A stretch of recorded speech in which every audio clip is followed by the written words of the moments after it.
Selon la sagesse populaire, c'est par la parole, l'œil et la main que se transmettent toutes les finesses et les subtilités de l'apprentissage des métiers inhérents aux arts traditionnels. La broderie, plus que tout autre art, n'échappe pas à cette règle. Quand les petites filles n'allaient pas encore à l'école, elles devaient s'appliquer aux travaux d'aiguille. En milieu rural, les femmes tissaient la laine et fabriquaient les couvertures et les tapis. Les citadines, elles, ont développé les travaux d'aiguille. Parmi ces travaux, la broderie est le plus raffiné des arts. La broderie réclame, outre de bons yeux, de l'attention, un goût sûr pour l'harmonie des couleurs et la possibilité d'exploiter ses dons.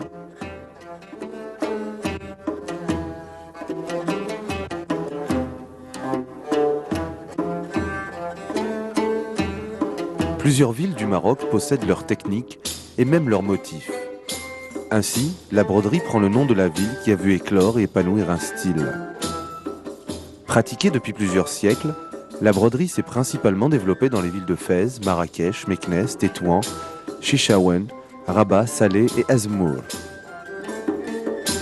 Fès, principale source des arts traditionnels, est réputée pour ses motifs au dessin géométrique exécutés sur de la toile blanche. Souvent, les broderies sont réalisées en rouge. La broderie de Rabat est faite au point suivant, le plein et le passé plat.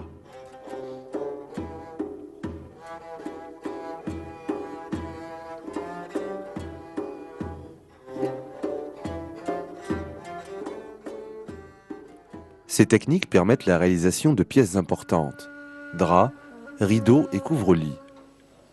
Les coloris sont vifs, vert, jaune, mauve. Cette exubérance des tons a valu aux broderies le nom évocateur de jardin. Touria Touzani, brodeuse par goût et par amour pour cet art si riche, évoque pour nous son apprentissage commencé dès l'âge de 6 ans. Cet apprentissage lui permettra de travailler très jeune, puisqu'elle était orpheline. « J'ai gagné ma vie et j'ai fait vivre mes enfants. C'est le métier de ma mère et de ma grand-mère », nous confie-t-elle. Ainsi, les vocations sont précoces et les traditions sont maintenues vivaces. À Fès et à Salé, la coutume veut que dès l'âge de 7 ans, on commence le trousseau de la petite fille. Celle-ci pourra elle aussi broder certaines pièces, les foulards, les mouchoirs et les petites serviettes. Les grosses pièces telles que les draps et les rideaux sont exécutées par les mains plus expertes d'une malma. L'apprentissage se fera à la maison si la petite fille a la chance d'avoir une parente brodeuse. Sinon, la fréquentation de la maison d'une malma s'impose. Donc, la petite fille sera initiée dès son plus jeune âge aux différents points et aux diverses techniques de la broderie.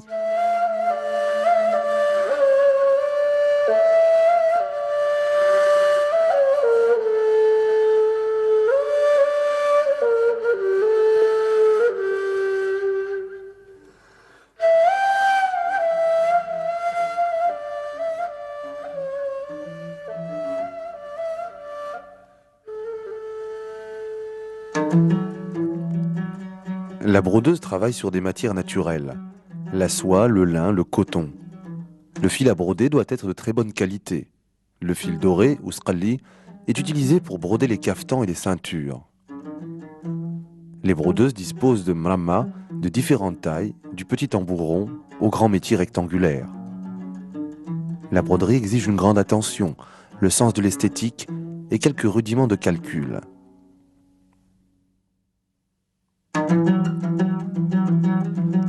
La brodeuse peut composer un motif au dessin géométrique rigoureux dans son ordonnancement, ou bien elle peut réaliser un tableau imaginatif où les décors floraux fusent dans un éclat particulier.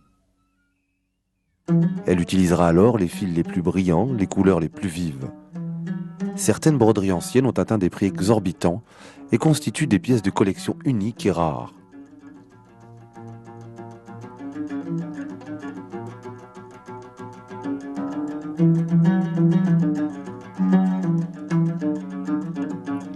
Si de nos jours, le perfectionnement des machines à broder a permis de reproduire presque tous les motifs, rien n'égalera un travail exécuté à la main, avec soin et goût.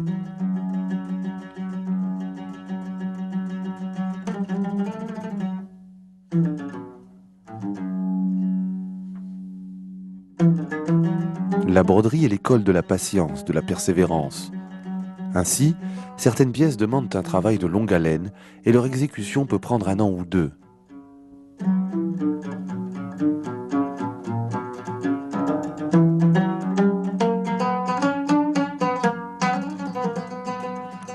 À Tétouan, les motifs aux couleurs chatoyantes sont brodés sur du lin et de la soie naturelle.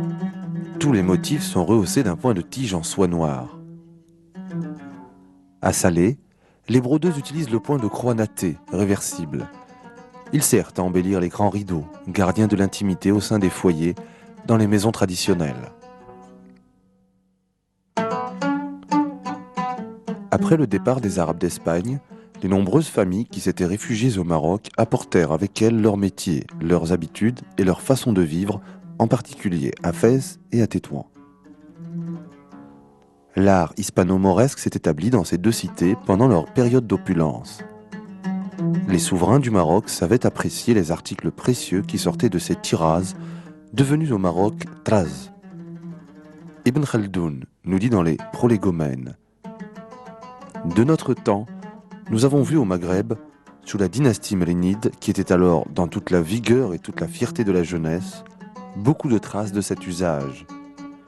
Elle l'avait emprunté d'une dynastie contemporaine, celle d'Ibn al-Ahmar d'Espagne, laquelle avait imité en cela les Moulouk al-Tawaif, qui avaient conservé les vestiges de l'ancienne institution.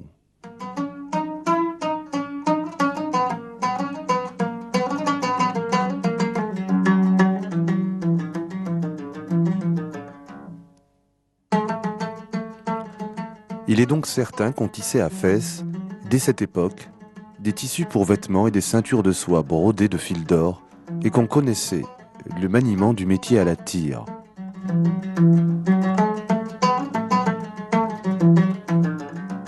Toujours dans les prolégomènes du grand historien maghrébin, nous lisons: parmi les usages qui, dans divers empires, contribuent à rehausser la pompe de la souveraineté, il y a celui de mettre les noms des princes, ou certains signes qu'ils ont adoptés d'une manière spéciale, dans l'étoffe même des vêtements destinés à leur usage et faits de soie ou de brocart. Ces inscriptions doivent se laisser apercevoir dans le tissu même de l'étoffe et être tracées soit en fil d'or, soit en fil d'une couleur différente de celle des fils dont se compose le fond de l'étoffe, sans or.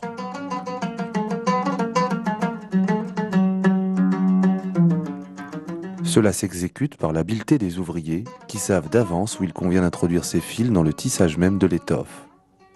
Seul le métier à la tire pouvait permettre une telle opération.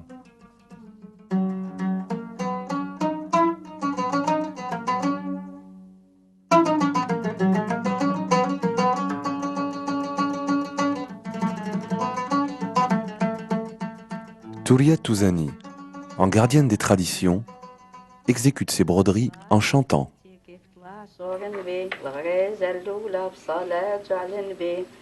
فاطلع يا بيتي كيف طلع صور النبي الغريزة الأولى بصلاة على النبي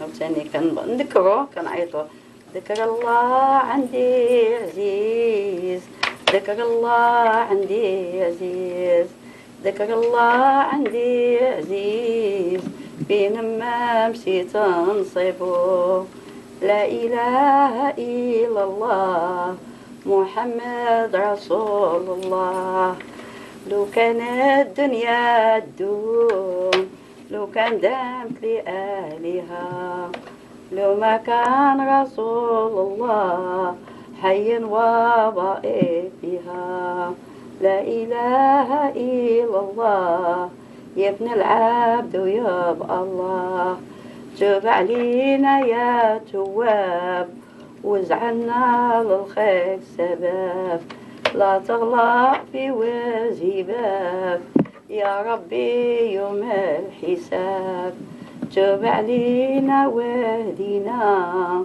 يا من هو علم بنا من سترك لا تعينا قدمنا لك نبينا لا إله إلا الله. La broderie sur cuir est exécutée avec de grosses aiguilles et un fil très solide. هذا الدار دار الغرور. La brodeuse maintient la ceinture avec une grosse pince.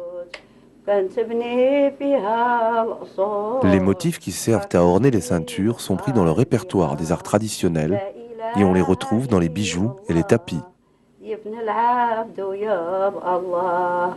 سيدي أعطاني وأنا رضيت ما زينو بعطية. لا إله إلا الله محمد رسول الله. سلام على روضة وفيها محمدي. سلام على أبري وفيها نسعى ربي. لا إله إلا الله كان الله وباقي الله. تب علينا واهدنا يا منه علم بنا. Touria Touzani, comme sa mère, comme sa grand-mère, travaille et vit de la broderie à Fès.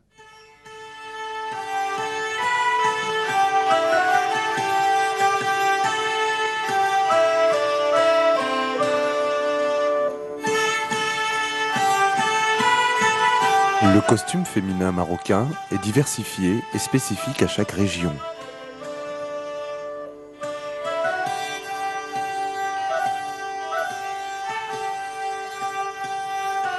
En partant de ces constatations, Madame Assia Brada a voulu sauvegarder ce témoin de notre civilisation et en répertorier pour la postérité toutes les variantes avec leurs accessoires.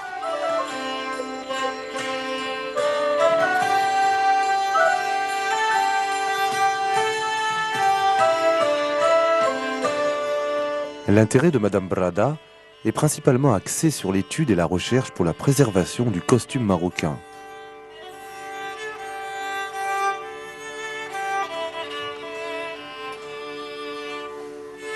Madame Brada imagine et crée les poupées comme support à ce travail d'approche et de classification du costume, cet élément essentiel de la vie sociale.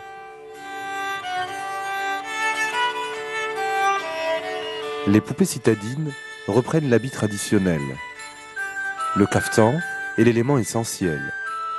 Le kaftan d'origine turque fut introduit au Maroc par le biais de l'Algérie sous domination ottomane. La taounza, parure complète avec fibule et pectorales, est spécifique aux femmes de la région des Salrouchen.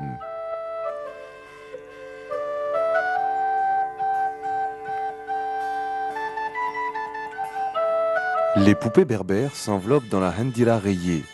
Elles exhibent les lourds colliers en ambre. Le kaftan a trouvé au Maroc sa terre de prédilection, puisqu'au fil des années, il s'est affiné et raffiné. Selon les régions, il est porté avec un tchamir, une longue chemise, ou une tfina, kaftan en tissu léger et découpé sur les deux côtés. La djellaba, qui peut être assimilée à un manteau fermé, était à l'origine un vêtement d'homme. Mais à Fès, les femmes s'en emparèrent et l'adoptèrent.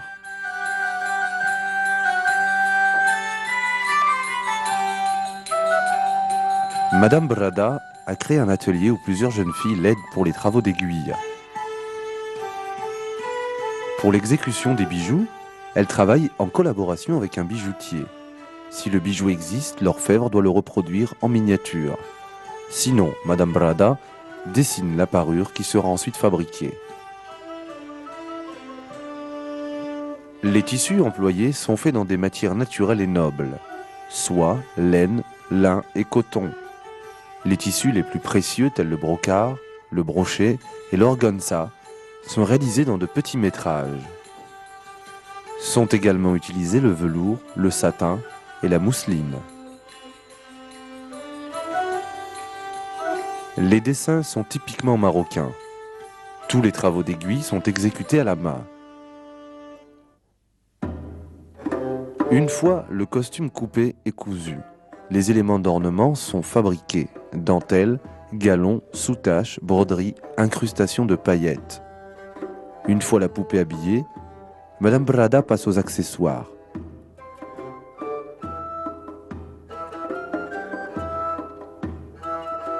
Chaque poupée porte exactement la copie du costume régional. Les détails sont très importants et Madame Brada s'attache à les reproduire le plus fidèlement possible.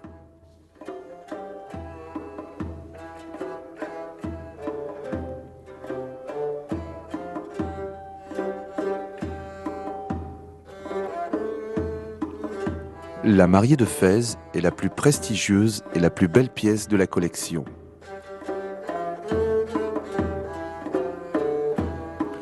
Assia Brada procède à son habillement.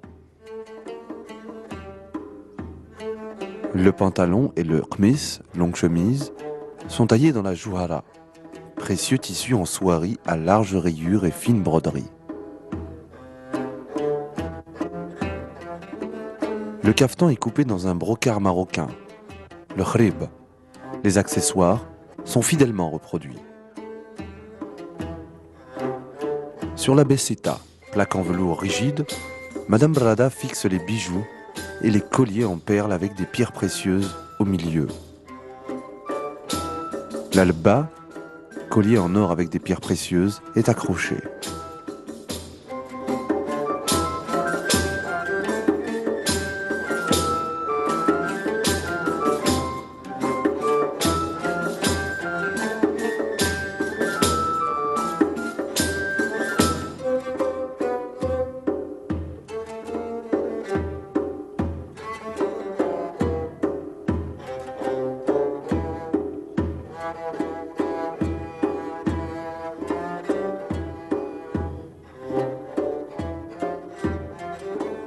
Les larges rubans ou nouassis supportent broderie, perlage et paillettes.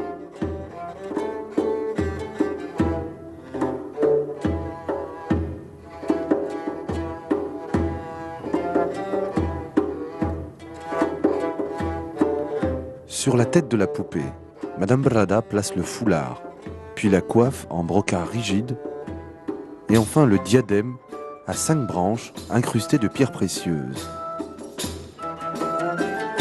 Du diadème descendent les zrourat en perles qui encadrent le visage.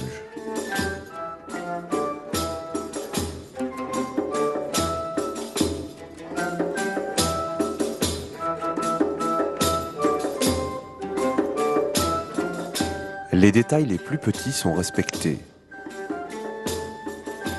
Assia Brada n'oublie ni le henné qui recouvre les mains, ni le fin maquillage élaboré, ni les babouches brodées aux pieds.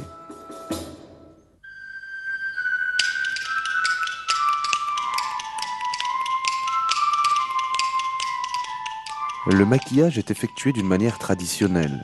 Le hargous pour les lèvres, le khol pour les yeux et le fard fassi sur les joues.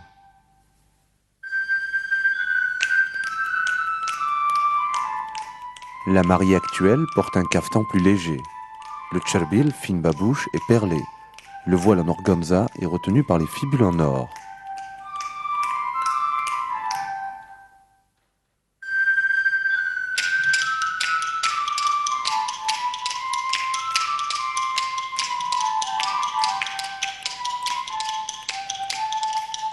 Sur certaines poupées berbères, le tatouage est réalisé selon la région.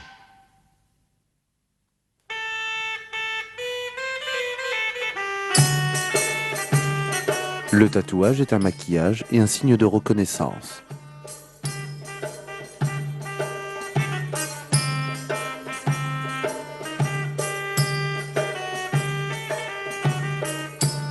Enfin, la mariée est prête. Elle est déposée dans la mida, table prévue à cet effet, en velours ou en bois zouaké.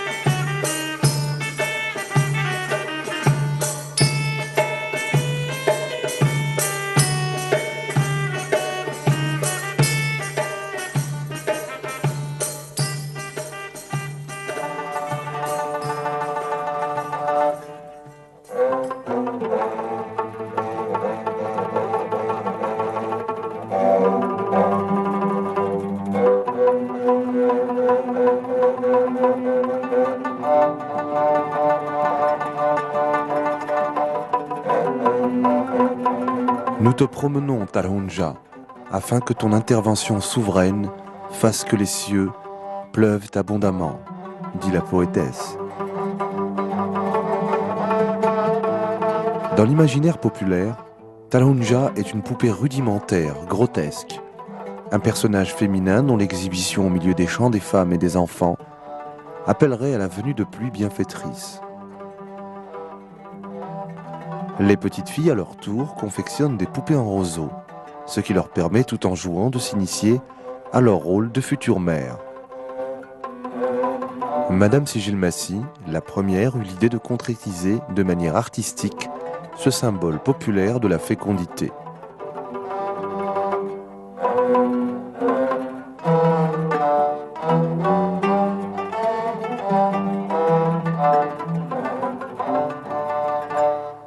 L'Azhor est une charmante grand-mère affectueusement appelée Lazho par son entourage. Rien ne prédestinait Lazho à un destin de création. Issue d'une famille patricienne de Fès, elle se maria très jeune et se consacra à son foyer et à l'éducation de ses enfants. Mais son goût sûr, son sens inné de l'esthétique et sa créativité finirent par éclater au grand jour. Elle entreprit un jour de repeindre de vieilles chaises du jardin. Quand son fils vit le résultat final, il fut agréablement surpris par l'harmonie des couleurs. Il encouragea sa mère à persévérer dans cette voie en lui offrant des couleurs et de la toile. Lazho se mit à peindre, laissant parler son imagination, son amour de la nature et sa manière de faire chanter les couleurs.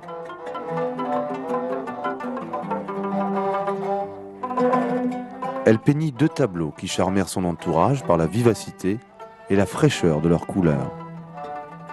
Toujours encouragée par son fils, Lazho entreprit de fabriquer une grande poupée en costume de mariée de Fès.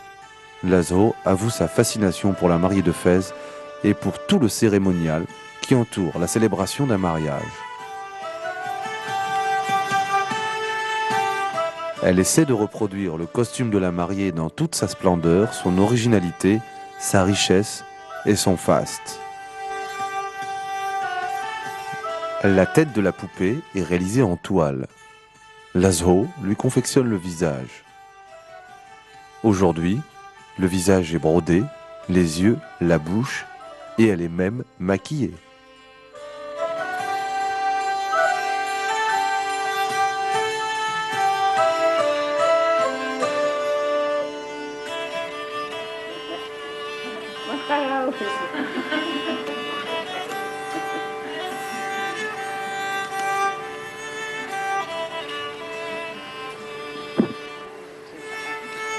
L'itinéraire artistique de Lazho est jalonné d'encouragement et la consécration pour elle et la reconnaissance de son talent par de grands peintres marocains et étrangers.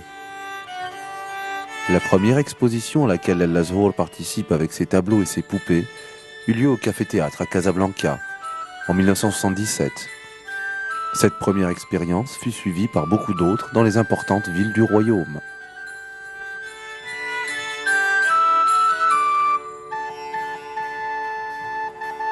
Après la réalisation de la mariée de Fès, Lazho eut l'idée de confectionner d'autres mariées.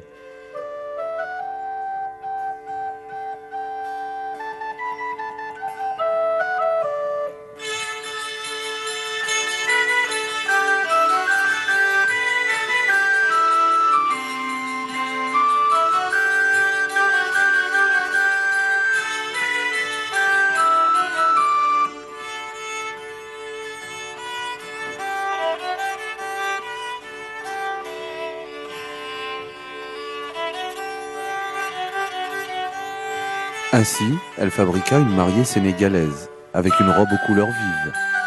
Sur le visage, les scarifications témoignent de la recherche du détail réaliste. Cependant, Lazho préfère, à la rigueur du détail, laisser son imagination voguer et suppléer au manque de documentation.